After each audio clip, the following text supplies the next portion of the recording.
Olá, amigos, bom dia. Oi, gente, bom dia. A mulher mata o marido durante discussão do casal. Os filhos correram para pedir ajuda dos vizinhos. O jovem que escondia drogas na casa dos avós. Ele foi preso com pinos de cocaína em bairro da Serra. Professor é encontrado morto dentro do carro em córrego do bairro Prolar, em Cariacica. A mulher dele ficou desesperada ao ver que o marido estava submerso no rio. Tristeza no Dia dos Pais. O carro capotou e o motorista morreu numa avenida da Praia da Costa, em Vila Velha. A vítima estava com um filho de 3 anos no veículo. Cenas da insegurança. O ladrão quebra o caixa do material de construção e rouba o dinheiro, mas ele se deu mal ao tentar fugir pelo telhado. Viana continua o estudo de imunização contra a Covid. Moradores receberam a segunda meia dose da vacina. O município não registrou nenhuma morte na primeira fase da pesquisa. Fique com a gente, o TN1 de segunda-feira volta já já.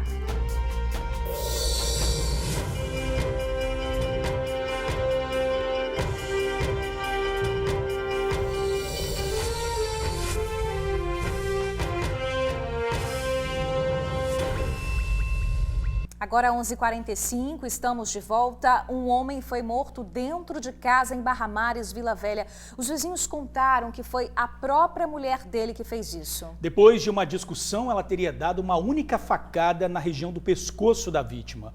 Um parente foi chamado, mas já era tarde.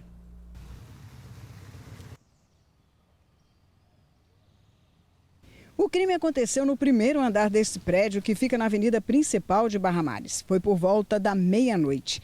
Uma mulher discutia com o marido dentro de casa. Vendo a discussão, a filha dela, de 12 anos, pegou os irmãos de 3 e 1, filhos do casal, e foi buscar ajuda na casa dos avós.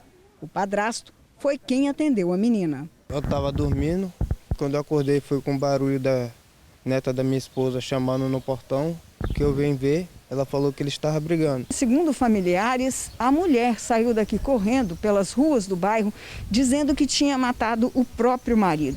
De acordo com informações que nós recebemos aqui, o crime pode ter acontecido em cima de um dos colchões que está aqui na sala, onde a família estava dormindo reunida. Pois bem, quando o padrasto, que foi chamado pela menina mais velha, a filha apenas da autora do crime, chegou aqui no local para tentar acabar com a discussão entre o casal, foi pego de surpresa. Já encontrou Lucas, olha, sentado aqui em um dos degraus da escada. Quando o padrasto chegou, pouco pôde fazer. Lucas já estava morto. Quando eu cheguei ao local do crime, ele já não estava mais vivo. Aí eu não pude entrar para saber como é que foi que aconteceu. Estava na escada caído, sentado. O ajudante de pedreiro Lucas Santos Souza, de 25 anos, já estava sem vida. Mesmo assim, o SAMU foi chamado e constatou a morte. Lucas teve um corte profundo no pescoço, uma única facada desferida pela mulher com quem vivia há 7 anos. O padrasto contou ainda que a casa de 2 quartos estava com muito sangue e mal se conseguia andar nela. Investigadores da Homicídios de Vila Velha foram até o local. Tentavam encontrar a autora confessa. Segundo os vizinhos, a mulher da vítima, uma copeira de 30 anos, teria gritado desesperada na rua, dizendo que havia matado o marido. Dentro da casa, os investigadores nada encontraram. Os policiais conversaram ainda com a irmã da agressora, mas não conseguiram localizá-la. Vamos chamar então a repórter Suzy Faria, que fez essa reportagem e traz novidades para a gente. Olá, Suzy, bom dia para você. Bom dia, George, bom dia, Bruna, e bom dia, amigos do TN. O fato que aconteceu em Barra Mares ainda está sem solução. Os investigadores da DHPP de Vila Velha continuam em busca da autora. Já conversaram com a irmã dela, com a família, para que ela possa se apresentar. Algo que deve acontecer. A irmã disse que iria conversar com ela, mas não deu certeza para os policiais. A autora do crime, de 30 anos de idade, trabalha num restaurante ali no Jockey Club. Inclusive, vai fazer 31 anos na próxima quinta-feira, dia 12. Vizinhos que preferiram não se identificar contaram para a gente, George e Bruna, que esse casal brigava muito e não teria sido a primeira vez que ela teria levantado a faca para o marido, que inclusive as brigas eram no meio da rua também. Tanto aí a própria família já contou para a gente que nessa briga aí, tanto ela batia nele como ele batia nela. E infelizmente ontem, quando eles brigaram mais uma vez, aí terminando, né, o Dia dos Pais, ela acabou por matar o marido e saiu correndo, desesperada pela rua, dizendo que não foi porque ela quis, mas ela tinha matado o marido dela. E muitos vizinhos ouviram, mas nenhum deles quis gravar entrevista, não quis se envolver nessa história. É uma situação triste, porque a filha mais velha, que é só filha dela e não dele, teria começado a presenciar mais uma discussão entre os pais, pegou os 2 irmãos menores, de 3 e 1 ano de idade, e foi até a casa da avó, que fica algumas ruas distante dali, pedir ajuda para eles. O padrasto tentou ir dessa vez para interferir na confusão, acalmar os ânimos, mas infelizmente quando ele chegou lá, já se deparou com uma cena da qual ele mesmo disse aí na entrevista, não pôde fazer mais nada, Lucas já estava morto sentado na escada. Ele não tem parentes aqui, teria parentes apenas na Bahia, e essa família dele na Bahia, pai, mãe, irmãos, já seriam comunicadas do que aconteceu com ele, Bruna e George. Valeu, Suzy. Obrigado aí pelas suas informações. Ótima semana pra gente. Quanta violência, né? Ô, gente, vou chamar a atenção agora para essa história. Um professor foi encontrado morto dentro do carro em um córrego em Cariacica. O repórter Luciano Rossetti está lá no local onde aconteceu esse acidente. Ô, Luciano, como é que estão as condições da ponte aí, muito precárias? O que pode ter acontecido com esse professor? Bom dia para você, meu amigo. Bom dia, amiga Bruna, George, amigo do TN, bom dia para todo mundo. Vou começar aqui, mostrando as condições da ponte. Vai até passar uma caminhonete ali agora. E é até bom a gente mostrar ao vivo isso aqui no TN, porque as condições da ponte são deploráveis. A caminhonete está até passando devagarinho, porque lá tem vários desníveis, vários buracos nessa ponte. Ela não tem nenhuma mureta de proteção, nem dá para saber que é ponte direito. Você vê a dificuldade de um veículo maior, como uma caminhonete, passar por essa ponte, né, se é que pode ser chamada de ponte, né? Difícil, né, meu amigo? Difícil mesmo. E essas condições são tão precárias que olha só como é que ficou o carro. Esse aqui é o carro do professor. Professor Hélio Teixeira de Lima, de apenas 54 anos. O Chico está mostrando aí a parte traseira do veículo. Vou mostrar a dianteira também, ó. O veículo ficou completamente destruído. Ó, o Chico mostrando aí, ó. Capô arranhado, para-brisas também todo quebrado, todo destruído. Isso por quê? Porque o professor, na noite do último sábado, estava indo, né, se encaminhando para o sítio dele que fica aqui na zona rural do bairro Prolar, em Cariacica. Ele passava por essa ponte aqui, onde a gente viu a caminhonete passando também. E olha só as condições. Mostrar mais de perto aqui. Chega aqui, Chico, fazendo favor. A gente vê aqui, ó, muitos buracos, muitos desníveis e com um destaque especial. Esse buraco que o Chico vai mostrar agora ali, ó. Tudo indica que o professor estava tentando desviar desse buraco aqui quando perdeu o controle do veículo e caiu nesse córrego que separa a área urbana da cidade com a zona rural aqui no bairro Prolar, em Cariacica. A minha amiga Vanessinha Calmon esteve aqui e dá mais detalhes para a gente a respeito do caso, né, dessa história na reportagem que ela fez. Vamos ver. O desespero da esposa ao ver que o marido estava dentro do carro, submerso no rio, foi registrado por populares.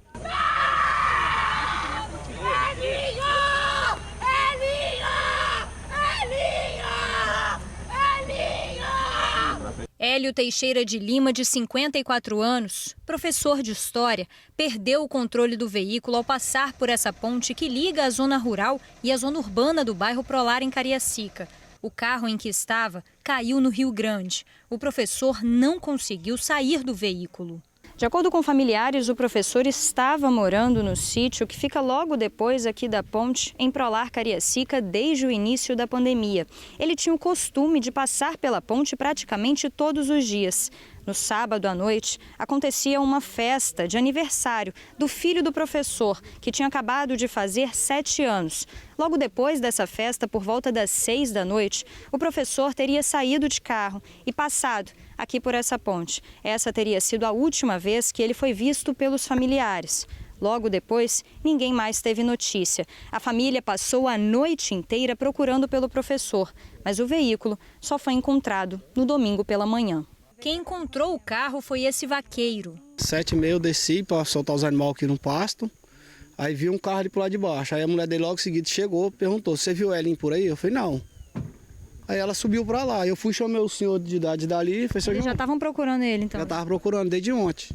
Eu fui, chamei o seu João. Falei: "Seu João, tem um carro aqui dentro d'água." Aí o seu João viu, olhou e falou: "O carro do Elinho." Eu falei: "Não, ele é." Aí nós fomos, olhamos direitinho, era ele mesmo. Aí eu subi e liguei pro cunhado dele para avisar. Ele chegou a entrar na água para tentar salvar o amigo. Eu entrei dentro da água, olhei, tentei abrir a porta, não consegui. Aí subi, liguei para eles e avisei. Aí só Deus não tem misericórdia, né? Wesley acredita que Hélio tenha tentado desviar do buraco que tem na ponte e acabou caindo. Aliás, o problema já havia sido sinalizado por moradores do local. A ponte é o único acesso da zona rural para a zona urbana e está desse jeito, em situação precária. Tava pequeno, aí essa noite choveu mais e abriu mais. Já tem tempo já. Essa ponte aí tem que fazer outra maior. Deve fazer outra ponte mais larga pro lado de cá. Essa daqui de cá esquecer ela, porque ela tem que pegar ali a saída dela para cá, ó, igual era. Aí fizeram em cima da curva, aí estreita ainda, acaba caindo o carro ali dentro mesmo. Familiares acompanharam o trabalho do Corpo de Bombeiros para a retirada do carro da água. Essa irmã da vítima chegou a passar mal e foi amparada. A família ficou consternada com a notícia. O fim de semana, que era para ser de comemoração pelo aniversário do filho mais novo e pelo Dia dos Pais, ficou marcado pela dor e pela tristeza da enorme perda. O professor, que já atuou na rede estadual e atualmente dava aulas em Vitória, deixa 2 filhos e a esposa. Elinho, como costumava ser chamado pelos amigos, era muito querido por todos. Gente boa demais. Qualquer lugar que te visse parar para conversar, chamar para ir pro terreno desse aí, eu chegar lá, ficar conversando, batendo papo. Mas fazer o quê, né?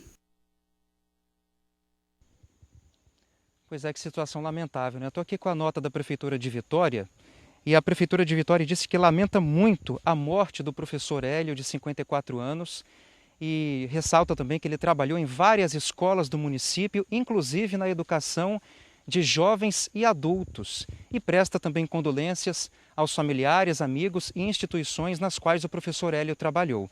Já a Prefeitura de Cariacica também disse em nota que lamenta o ocorrido e ressalta que essa ponte já existe há muitos anos e que já estava no cronograma de vistoria.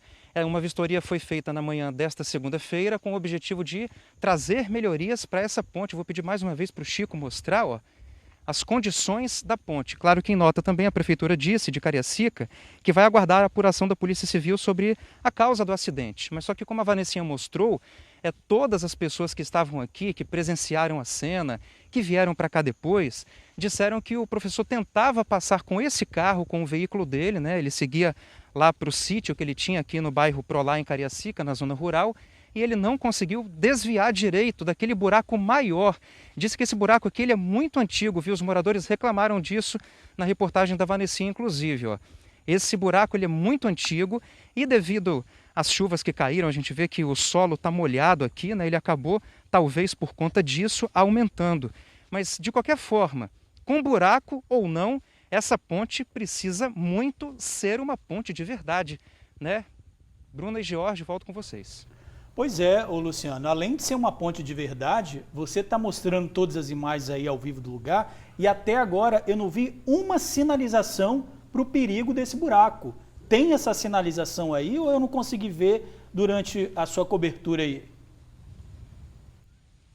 Não, não tem não, Jorge. Inclusive esse questionamento é importante, que esse bairro aqui, essa parte em que nós estamos, fica num vale. Deixa eu só dar licença, porque tem um carro passando, que aqui só cabe um. Ou a equipe de reportagem ou o carro, né? Então a preferência é do carro. Deixa ele passar, que é bom que a gente mostre que não tem segurança nenhuma nessa ponte. Né, amigo? Tá difícil aqui ter segurança nessa ponte, tá complicada, né? Mas sempre foi assim, pô. Sempre foi assim, nunca mudou? Assim já, o buraco só apareceu aqui por causa da chuva. Tenso, complicado, né? É. Valeu, boa sorte, boa travessia aí, viu? E a gente vê a dificuldade de mais um motorista. Nós vimos uma caminhonete agora há pouco, agora um veículo menor, um veículo de passeio. E, né, respondendo a sua pergunta, Jorge, essa parte aqui é um vale e fica entre 2 morros. O carro está subindo um morro e para chegar aqui nós descemos de um morro. Quando a gente estava chegando aqui, cadê a ponte? A gente não estava vendo, não tem sinalização. Nós só vimos a ponte quando vimos o córrego e o carro, infelizmente, do professor completamente destruído. Mas quem vem tem que conhecer o local, para saber que tem uma ponte. E mesmo conhecendo o local, a gente viu que uma tragédia pode acontecer, né? Esse é o perigo que a gente está comentando aqui, né, Bruna? No escuro e chovendo, à noite, quem não conhece a região e até mesmo quem conhece, assim como o professor, corre um risco danado aí. Luciano disse que a prefeitura foi lá hoje dar uma olhada aí nessa ponte e a gente aguarda e espera que a solução venha o quanto antes para que não aconteça outra tragédia como essa que aconteceu aí no fim de semana. Se não tiver uma solução, claro, rápida para substituir, pelo menos sinalizar esse buraco, sinalizar ali o perigo para quem passar ali que realmente não conheça a situação, não cause outros acidentes como esse. Valeu, Luciano, obrigado pelas informações. Olha, gente, um rapaz foi preso dentro da casa onde vivia com os avós na Serra. Os guardas municipais foram atrás do rapaz, que tentou se esconder na residência. Só que os agentes conseguiram autorização para fazer buscas e pegaram esse rapaz, Bruno. Pois é, ele também tentou se livrar de uma sacola que tinha cocaína e R$1.000 em dinheiro. Após uma denúncia anônima, a Guarda Municipal da Serra foi até o bairro Novo Porto Canoa, por volta das 6 horas da tarde deste domingo.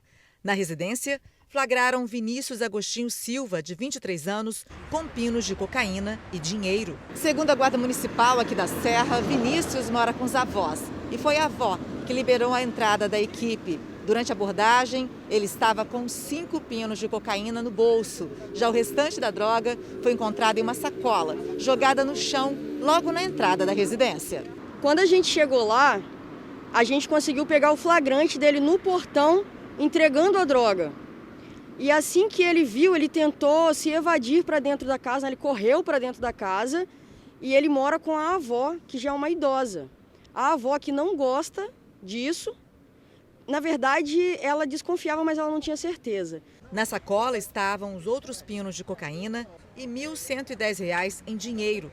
De acordo com a Guarda Municipal, a droga em azul é uma marca dos traficantes da região. É específico dessa região de Serra Dourada, né? Esse pó azul, chamado de Capitão. Já é bem conhecido aqui em Serra. Durante a abordagem, a guarda conversou com a avó de Vinícius, que sonha em ver o neto longe do tráfico de drogas. Conversando com a avó dele, ele falou que ele se mexia com tráfico, que não gostava disso, que não queria isso para o neto dela. E franqueou a nossa entrada, falou, olha, pode entrar aí, pode olhar tudo, se achar alguma coisa pode levar ele preso, porque eu quero que ele saia dessa vida. O rapaz foi autuado em flagrante por tráfico e levado para um presídio. Um homem de 38 anos morreu depois de capotar com o carro na Praia da Costa, em Vila Velha. As imagens mostram o carro com as rodas para cima, na Avenida Gil Veloso. O motorista está dentro do veículo e populares tentam prestar socorro. Dentro do carro também estava uma criança de 3 anos, que seria o filho do condutor. O menino foi retirado com ferimentos leves, já o pai, infelizmente, morreu durante o socorro. Esse acidente aconteceu no início da madrugada de domingo, véspera aí, né? O Dia dos Pais, tristeza. Triste, né? Você estava falando isso comigo antes do jornal, né? Pois é, muito triste. Eu fiquei chocada. Muito triste. Ô, gente, a Suzy está de volta para falar de 2 assassinatos em Cariacica. Ô, Suzy, vamos botar a Suzy aqui, por favor? Essas mortes, Suzy, em Porto de Santana e Nova Valverde, podem ter ligação? O Suzy está ouvindo a gente? Estou sim, Jorge, estou ouvindo. Tá, Suzy. Olha só, a gente está tendo um probleminha aí no seu vivo, mas vamos fazer primeiro o seguinte, vamos ver a matéria que foi feita sobre esse caso, depois a gente tenta falar com a Suzy novamente. Raylan Belo Teixeira, de 22 anos, foi assassinado a tiros na tarde deste domingo. Ele e um amigo passavam de moto em Porto de Santana, Cariacica, quando foram surpreendidos pelos criminosos. Testemunhas contaram à polícia que Raylan estava na garupa da moto, passando pela rua principal do bairro Porto de Santana, quando um veículo branco veio, passou por ele e o colega que pilotava a moto e os caras que estavam dentro do veículo atiraram. Raylan morreu na hora, já o colega foi baleado e socorrido. Segundo a polícia, um adolescente de 15 anos pilotava a moto. Ele foi atendido no pronto atendimento de Alto Laje, em Cariacica. Vamos lá, vamos tentar falar com a Suzy novamente? Vamos lá. Isso, agora sim, Suzy. Olha só, a gente acabou de ver a reportagem. Essa morte aí pode ter ligação com outro assassinato, né? Os bairros envolvidos são Porto de Santana e Nova Valverde, Suzy. Isso mesmo, George, pode ter ligação o homicídio que aconteceu em Porto de Santana no domingo com outro homicídio que aconteceu em Nova Valverde na noite de sábado. A ligação entre eles, um carro branco. Um carro branco foi visto lá em Nova Valverde, em que estava perseguindo o homem que estava dentro do carro. Esse cara tentou sair do veículo, não conseguiu, foi atingido, morreu ali na hora. E esse mesmo veículo foi visto na cena do crime que aconteceu em Porto de Santana na manhã de domingo. E olha só que curioso, apesar do adolescente ter sido reconhecido por algumas pessoas no local de estar pilotando a moto e ter sido atingido com um tiro nas nádegas, ele, ao ser indagado pela polícia lá no pronto atendimento de Alto Laje, desmentiu tudo. Disse que estava numa festa em Vitória, porque ele seria aqui de Vitória, e que foi atingido por uma bala perdida. Só que a polícia não engoliu essa história, não. Mas para vocês ficarem um pouquinho mais cientes do que eu estou falando, dessa ligação entre esses dois crimes, nós vamos ver agora a matéria que foi feita sobre esse crime, o de Nova Valverde, que teria sido o primeiro e em seguida, no dia seguinte, foi esse de Porto Santana. Vamos assistir a matéria de Vanessa Calmon. O crime aconteceu nesta rua que fica em Valverde, Cariacica. Moradores ouviram mais de 10 disparos e correram para ver o que tinha acontecido. A Sandra tomou um susto com o barulho. Aí a gente viu o estrondo, não tem? Aí meu filho falou assim, não, acho que é fogos. Aí a menina falou assim, não, parece tiro. Aí eu falei assim, nossa, esse barulho tá muito estranho. Aí eu falei assim, isso não é normal não, gente. Eu falei assim, é jogo? Aí a menina, acho que teve jogo. Aí eu falei assim, será, gente, mas tá esquisito. A vítima é Evandro de Oliveira Nogueira, de 25 anos. Ao lado dele foi encontrado um revólver calibre 38 com munições intactas. De acordo com testemunhas, momentos antes do crime, o rapaz, que estava em um carro vermelho, foi perseguido por várias ruas do bairro pelos criminosos que estavam em um veículo branco. Na descida do morro, o rapaz chegou a acelerar o veículo e pulou do carro em movimento para tentar fugir dos atiradores, mas acabou alcançado e foi executado com vários disparos. O carro dele, desgovernado, desceu aqui pelo morro e chegou a bater em um carro que estava estacionado na rua. Depois do crime, os atiradores fugiram. A polícia foi acionada. Moradores disseram que a vítima estaria cometendo vários assaltos na região há 2 semanas. Depois eu fiquei sabendo pelo um conhecido que mostrou, falou assim, você sabia, ele assaltava. Aí eu falei assim, nossa, eu não sabia que ele fazia essas coisas não. O crime será investigado. Ali, eu não vou lá perto para ver não, mas... George, Bruna, o curioso nessa história é o seguinte, que esse rapaz teria sido reconhecido por outras mulheres como um homem que estaria assaltando todos os dias no ponto de ônibus, de preferência mulheres. Ele foi morto com cerca de 18 disparos. E como eu disse para vocês antes, a ligação dos 2 crimes, esse carro branco. Bem, a dúvida seria, é uma briga de gangues ou são justiceiros? Mas pelo que eu soube, a polícia já investiga a possibilidade da ação de justiceiros lá em Cariacica, por essa coincidência. Tanto esse rapaz que foi assassinado, como eu acabei de dizer, em Nova Valverde, como aqueles 2 que foram atingidos em Porto de Santana, teriam ficha criminal, não apenas no tráfico de drogas, mas também em assaltos que estão sendo cometidos naquela região. Então, a polícia investiga a possibilidade, a probabilidade de que esses crimes não sejam brigas de gangues, e sim a ação de uma milícia ou de justiceiros naquela área para acabar aí com essa perturbação que são os constantes assaltos que a gente mostra aqui por diversas vezes nos pontos de ônibus. Então, essa é a vertente que a polícia investiga naquele local, George, Bruna. A ação de justiceiros por essa ligação, por esse carro branco, está envolvido nos 2 crimes, meus amigos. É com vocês. Certo, tá certo, Suzy. Aguardar a investigação da polícia, lembrando sempre que a orientação não é fazer justiça com as próprias mãos, né, gente? Esse é trabalho da polícia. Câmeras flagraram um assalto em uma loja de material de construção em Vila Velha. Vamos ver as imagens? Em um dos crimes, as imagens mostram o suspeito já dentro do estabelecimento, vasculhando gavetas e revirando armários. Isso aí aconteceu no bairro Ilha dos Aires. O dono do local chegou a dizer que as ações foram cometidas pelo mesmo criminoso. Pois é, foram os vizinhos que cercaram a loja até que a polícia militar chegasse para pegar o cara. Ele ficou 2 horas dentro do local até ser preso. Essas são as imagens da prisão do bandido que assaltou esse material de construção em Cristóvão Colombo, Vila Velha. A ação aconteceu na madrugada dessa segunda-feira. O alarme disparou por volta de 3 horas da manhã. Os vizinhos e policiais cercaram o local e conseguiram prender o bandido por volta de 5 horas da manhã, 2 horas depois, porque ele tentou fugir pelos telhados próximos aqui da loja. Essa é a 3ª vez que o material de construção é assaltado. Somando os 3 roubos, o estabelecimento teve um prejuízo de aproximadamente R$14 mil. O dono do material de construção não quis gravar entrevista. Quem conversou com a nossa equipe foi o advogado, Elias Melotti. É a 3ª vez que ele assalta a loja, já deu um prejuízo mais ou menos aí em torno de uns 13, 14 mil reais. E com certeza, se ficar solto, vai voltar a delinquir, vai voltar a tentar assaltar a loja novamente ou as lojas vizinhas, né? Apesar da loja ser equipada com sistema de segurança, isso não foi o suficiente para inibir a ação do bandido. Ele escalou tanto para descer, quando ele viu que estava cercado, voltou, subiu, né, de onde ele tinha descido. Então, assim, eles possuem umas habilidades que realmente poderiam ser usadas para o bem, mas infelizmente, né, são usadas para delinquir. O homem foi identificado como Ronaldo Moura Filho, de 40 anos. Ele já tem passagem na polícia por furto. O homem foi autuado em flagrante por furto qualificado e será levado para um presídio. Foram enterrados neste fim de semana os corpos do médico urologista Paulo de Oliveira César, de 68 anos, e da esposa dele, Raquel Eringer César, de 61, e também do filho do casal, Guilherme Eringer, de 22 anos. Os corpos foram liberados no sábado, depois que a filha do casal chegou do Canadá.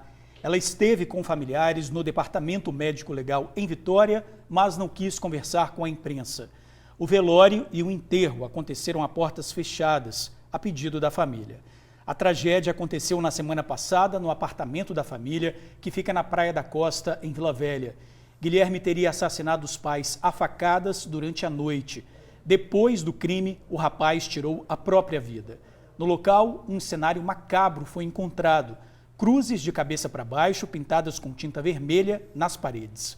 Além de símbolos que remetem ao Apocalipse. Também foram encontradas páginas da Bíblia rasgadas. De acordo com amigos da família, Guilherme passava por problemas psicológicos. Caladão, o desligamento de torres de uma operadora de telefone provocaram a paralisação dos serviços de internet e também de linhas telefônicas. Sabe o motivo, George? Furtos, tá? 2 suspeitos foram presos, um deles em flagrante. Ele estava com o equipamento roubado, tá? A polícia falou sobre essas investigações que levaram às prisões. Kessia Neto já está aqui com a gente. A Kessia acompanhou a coletiva de imprensa. Kessia, boa tarde para você. Boa tarde, Bruna. Boa tarde, George. Boa tarde a você, amigo do TN. Pois é, a Grande Vitória e também o interior do estado sofreram com esse caladão. Isso porque foram furtados 31 fontes que já são geradoras destes serviços. A Polícia Civil, por meio da Delegacia de Segurança Patrimonial, começou a investigar este caso depois que as empresas prejudicadas por este apagão começaram a desconfiar e então acionaram a polícia. Foram 31 torres de uma operadora de telefone que ocasionou essa paralisação, tanto no serviço de telefonia quanto no serviço de internet. E não só os moradores destas regiões foram afetados não, tá? Foram afetados hospitais, instituições públicas e isso realmente causou um verdadeiro prejuízo, porque imagina só, hoje você ficar sem telefone e ficar sem internet, é um pouco complicado. O delegado titular da Delegacia de Segurança Patrimonial conversou com a equipe de imprensa hoje e disse como que a Polícia Civil chegou a um dos acusados de participar deste crime de furto. Vamos acompanhar. A gente partiu da desconfiança de haver funcionários terceirizados, prestadores de serviço de manutenção dessas torres. envolvidos, né?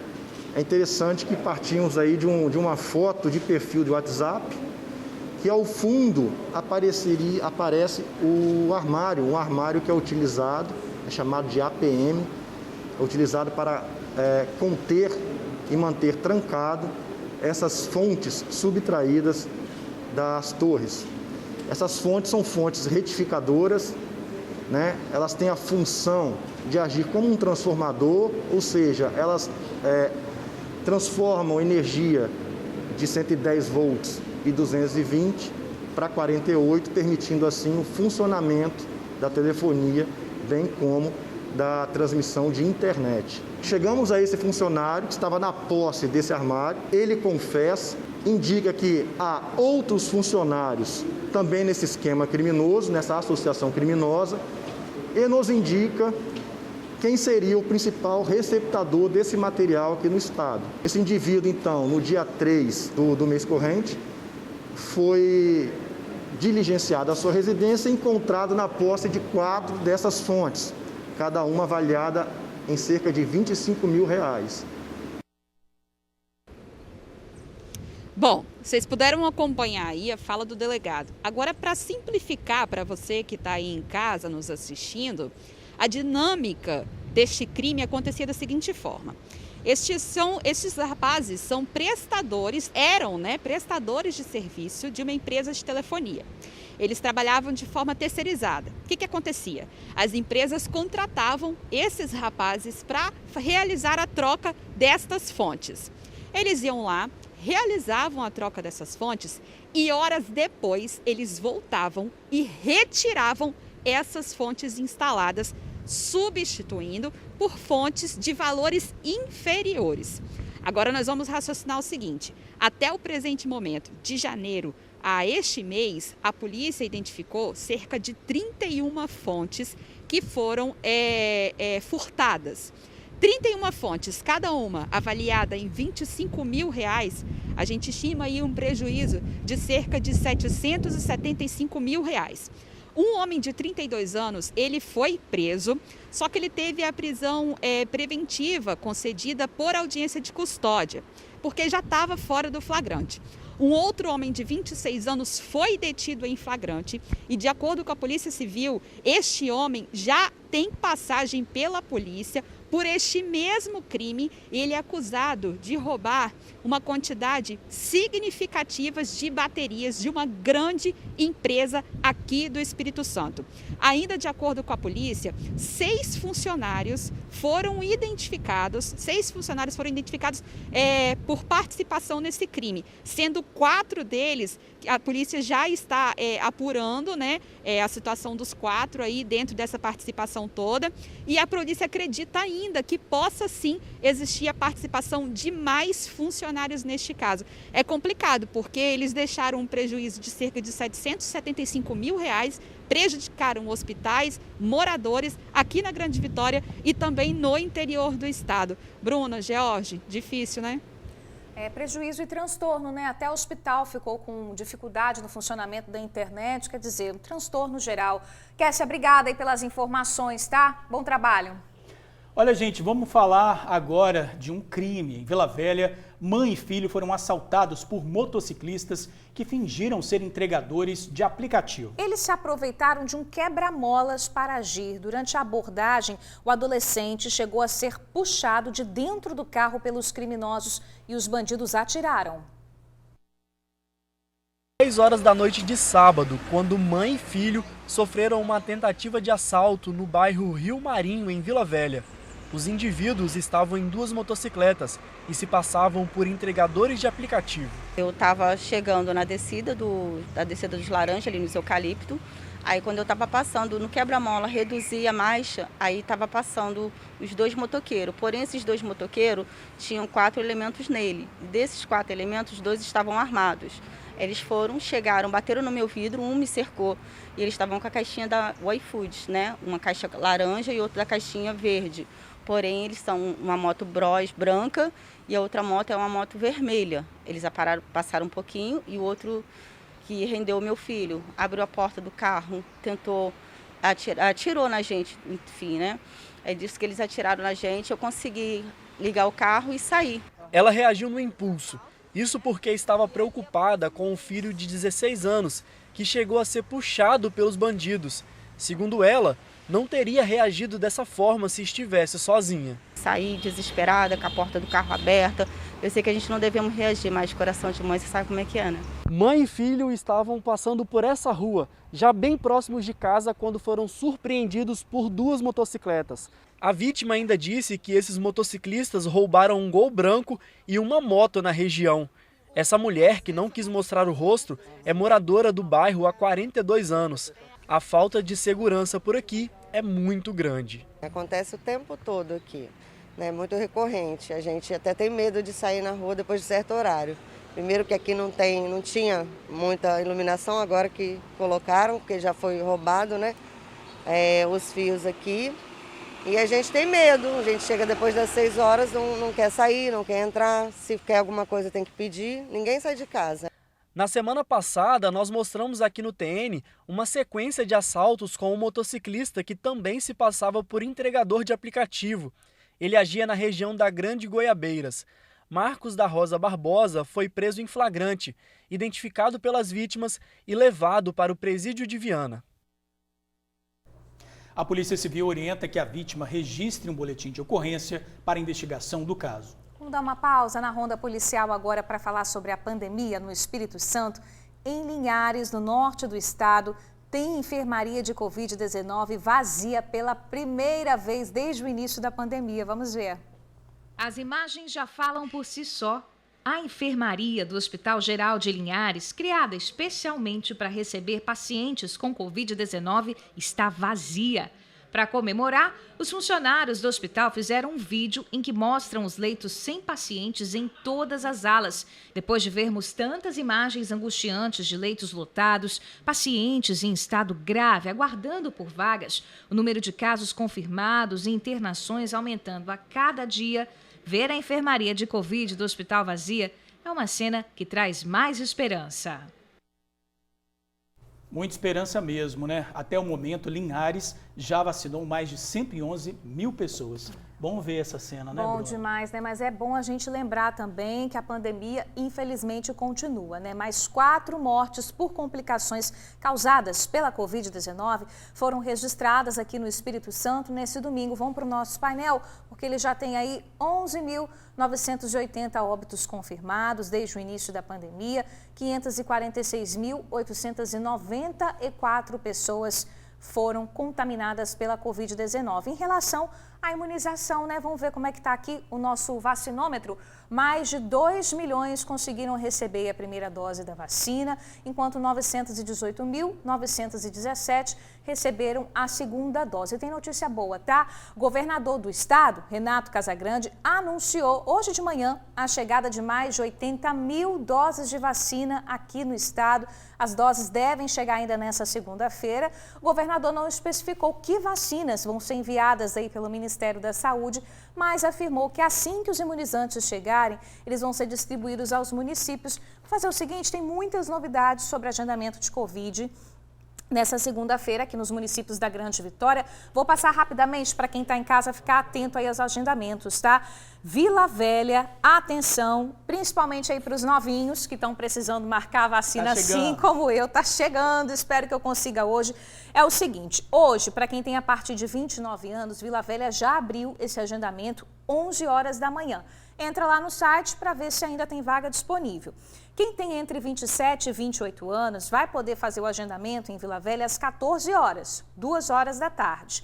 Quem tem entre 25 e 26 anos vai poder fazer esse agendamento às 16 horas, 4 horas da tarde. A Prefeitura de Vila Velha dividiu assim por faixa etária por achar que fica melhor organizado. Então, o site para você fazer esse agendamento é o vacina.vilavelha.es.gov.br.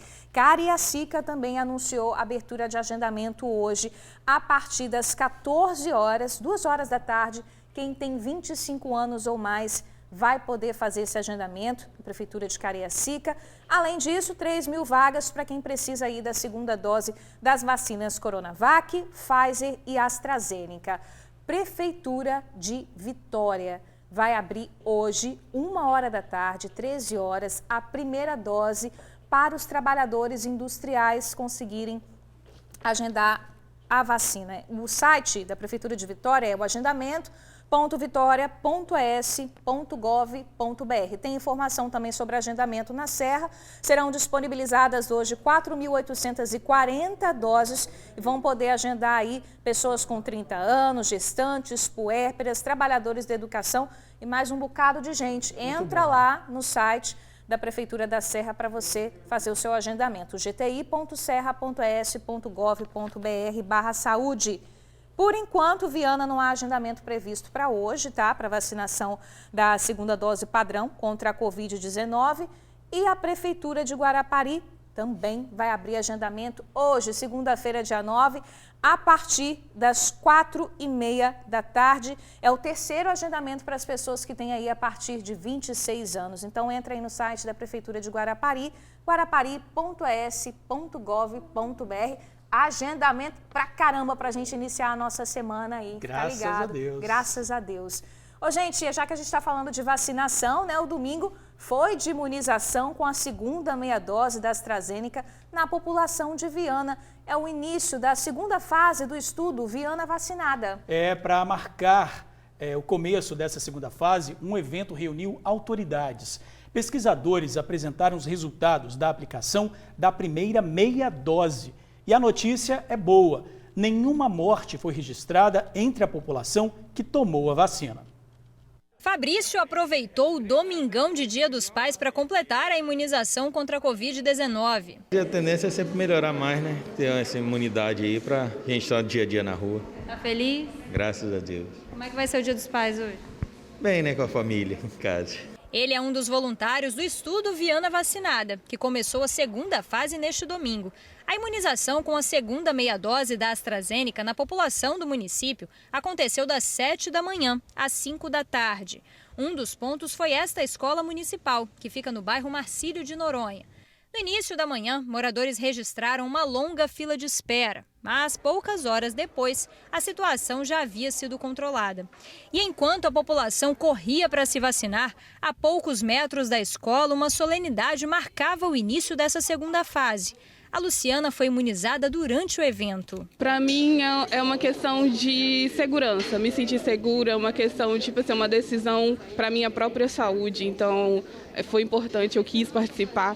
Também para valorizar os profissionais que também se dedicaram, deram o seu tempo ali para procurar essa cura, essa saída, né, para a gente. Nós ficamos muito felizes com essa contribuição. A cidade abriu as portas para o avanço tecnológico científico mundial e nós hoje estamos aqui colhendo os primeiros resultados. Estamos engajados para que a gente possa, dentro dos próximos 14 dias, imunizar todos os 20 mil vianenses que participam do projeto e colher aí os próximos resultados nos próximos 28 dias. Além do prefeito da cidade, o evento contou com a participação de outras autoridades, como o secretário de Saúde, Nésio Fernandes, e também o governador do estado, Renato Casagrande. Nós chegamos aos primeiros resultados de forma assim brilhante, assim.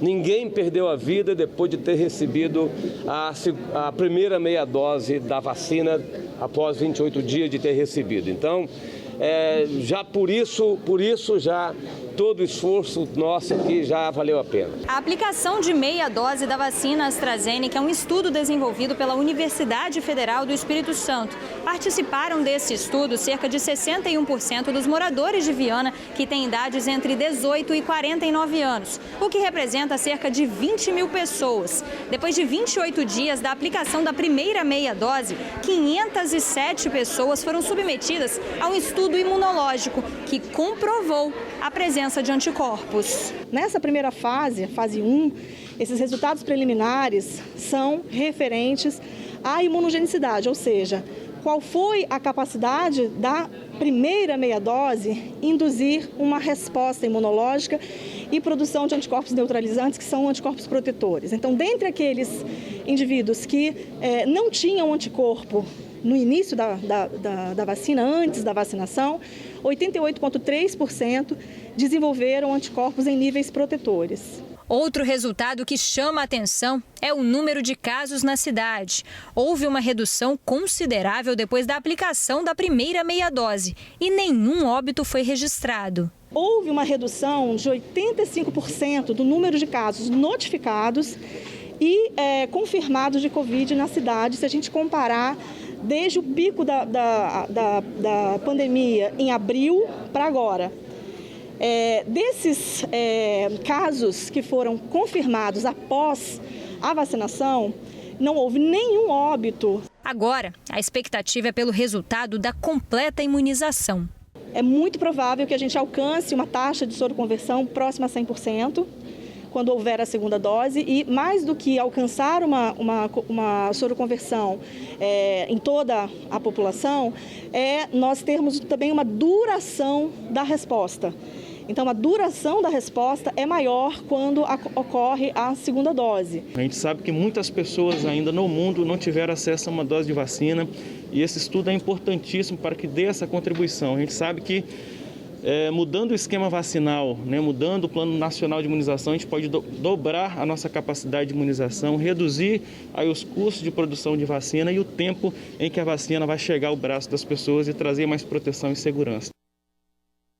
É o que todo mundo quer, né? Quanto mais gente vacinada, melhor. E também informação que chegou agora para mim, você que é morador de Vitória, vai ter agendamento hoje sim, para quem tem a partir de 25 anos, às 16 horas. Fique atento aí, porque é o mesmo horário da Prefeitura de Vila Velha para a mesma faixa etária. Então tem que tomar cuidado, mas em Vitória a Prefeitura vai abrir agendamento hoje sim, para a faixa etária a partir de 25 anos, às 4 horas da tarde. O endereço do site da Prefeitura está aí na sua tela. Não deixe de tentar e fazer seu agendamento. E vale ressaltar, Bruna, que saiu uma informação hoje de que 99% das mortes nos Estados Unidos são de pessoas que não se vacinaram depois da chegada da vacina. Pois é. Então tem muitos depoimentos de pessoas que estão lá numa situação muito difícil, falando, olha, se vacine, porque de cada 100 pessoas, 99 morreram porque não se vacinaram. E essa informação é dos Estados Unidos. Pois é, está mais do que comprovado, né, gente? Tem que ouvir quem sabe do assunto. Olha, um acidente entre ambulância e ônibus do Transcol. A batida aconteceu na Avenida Carlos Lindenberg, em Vila Velha. Depois de atingir o coletivo, a ambulância tombou na altura do terminal do Ibis. Uma pessoa que estava na ambulância ficou ferida, foi socorrida pelo Corpo de Bombeiros e encaminhada a um hospital da capital. Nenhum passageiro do ônibus ficou ferido. A batida aconteceu no domingo pela manhã. 12h31, vamos para uma pausa rapidinho e você vai ver no retorno do TN1, portão do estádio da Desportiva cai e fere trabalhador. Polícia Rodoviária Federal apreende 250 quilos de maconha em um carro na BR-262. A droga seguia para Cachoeiro de Itapemirim. E o alerta de golpe que escolhe médicos como as principais vítimas. Sai daí não, a gente volta rapidinho. Mais de 250 quilos de maconha foram apreendidos na BR-262, no sul do estado. A droga estava dentro de um carro abordado em Ibatiba. A película escura chamou a atenção dos policiais rodoviários federais que fizeram a revista no veículo. Os 328 tabletes de maconha estavam no banco traseiro e no porta-malas. O motorista confessou que receberia R$5.000 pelo transporte e disse que a empreitada foi dada por um desconhecido na cidade de Manhuaçu, em Minas Gerais. A droga seria entregue em Cachoeiro de Itapemirim. Um funcionário da Desportiva Ferroviária ficou ferido após o portão do estádio cair em cima dele. Esse acidente aconteceu depois que usuários de drogas teriam furtado a trava do portão. Quando o funcionário do clube chegou para trabalhar, não percebeu que a estrutura estava solta. O homem acabou ficando com as pernas presas e foi socorrido inicialmente por populares que passavam ali pelo local. Depois ele foi levado para um hospital por uma ambulância do SAMU. Agora a gente fala de um golpe contra médicos no estado. Os estelionatários, Bruna, ligam para as vítimas, dizem que eles têm dinheiro para receber de um plano chamado Plano Bresser, que a categoria aguarda há vários anos. Pois é, gente, mas para conseguir ter o acesso ao dinheiro, o médico precisa pagar um valor referente a cartório. O sindicato já alertou toda a categoria. O telefone tocou quando ela estava numa aula de pintura. Do outro lado da linha, um homem muito gentil, educado, prestativo, seguro do que estava falando e que trazia boas notícias. A vítima foi essa senhora de 68 anos, que é uma epidemiologista aposentada. Trabalhou por 32 anos na área da medicina. No telefone, o golpista se passava por um funcionário do Sindicato dos Médicos e que estava ligando para ajudá-la a receber um valor de R$ 168 mil referente ao Plano Bresser, que a categoria aguarda há anos. É tanta sedução, é tanta certeza desse rapaz que você esquece de tudo. Você fala, não, é isso mesmo. Falando que eu ia receber 168 mil. E aí eu falei, vou na Simples. Não precisa vir na Simples, vou depositar no seu banco. Mas só que a senhora tem que pagar 4.980 de cartório. Nós pagamos e depois pensamos, é golpe. O Simes, que é o Sindicato dos Médicos, identificou mais de 20 vítimas deste golpe que vem sendo aplicado há 2 anos. E ele sempre acontece da mesma forma. O golpista entra em contato com o médico e pede dinheiro a ele para que possa resolver alguma pendência ou outra relacionada a serviços de cartório. E são pendências caras, viu? No caso da epidemiologista, como ela disse, foram quase R$ 5 mil. O sindicato vem publicando vários alertas para que os profissionais da medicina tenham todo o cuidado possível com a conversa dos golpistas. Os golpistas, eles se fazem passar pelo sindicato, por funcionários do sindicato, onde eles detêm todas as informações específicas de um processo que está em curso para pagamento, né, com dados muito específicos de cada médico, CPF, identidade, data de nascimento, enfim.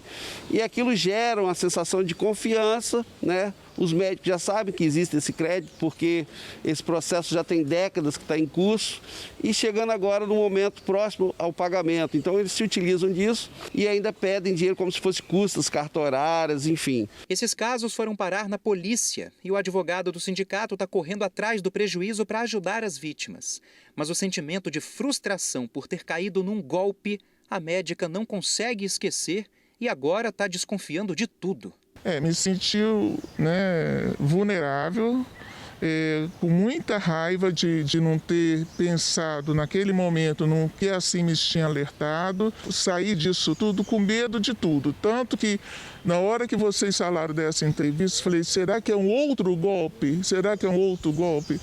Entendeu? Você fica com medo, com receio até de qualquer coisa, qualquer movimento que vem em direção a você, você fica com receio de ser um golpe. É muito traumático, né, gente? O sindicato está tomando as medidas jurídicas cabíveis, inclusive com a investigação da polícia, e orienta os profissionais a entrar em contato pelos telefones 2104 6060 ou pelo 992 91 0229.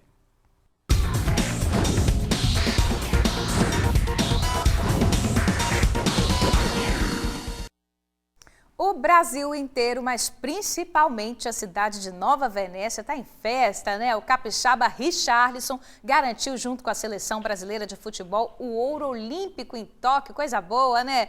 No sábado, Richarlison não fez gol, mas os meninos do Brasil levaram a melhor em cima da Espanha. O jogo terminou em 2-1. Nas redes sociais, está aí, ó, o craque capixaba postou fotos com a medalha olímpica e falou sobre o sonho que sempre teve de defender a camisa verde e amarela. E agora o sonho está realizado, né, Richarlison? E deixou aí também uma marca nas Olimpíadas. O Richarlison marcou 5 gols em 6 partidas e se tornou o artilheiro da competição. Festa dobrada aí pro Pombo Capixaba. Pois é, Vitória aí que esquentou o fim de semana que estava frio, né? É verdade, né? Todo mundo ficou lá assistindo o jogo, deu calor mesmo aquele jogo. Esquentou por um momento, porque olha só, gente, depois do fim de semana de tempo instável, a semana começa com sol.